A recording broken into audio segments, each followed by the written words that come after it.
يا أيها الذين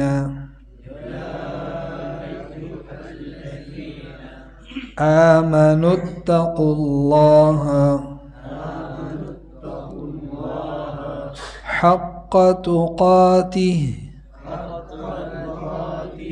ولا تموتن إلا وأنتم مسلمون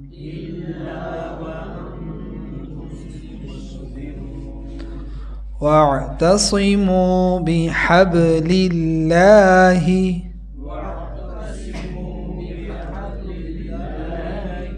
جميعا ولا تفرقوا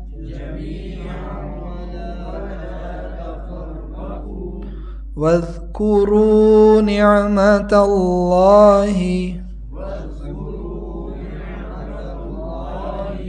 عليكم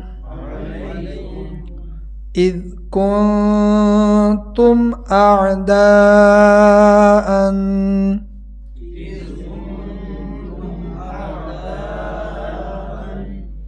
فألف بين قلوبكم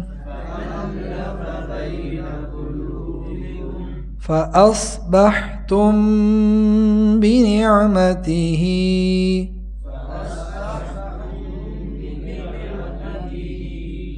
إخوانا وكنتم على شفا حفرة من النار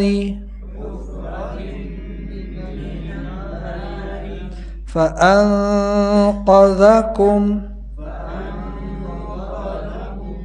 منها كذلك يبين الله لكم آياته لعلكم تهتدون.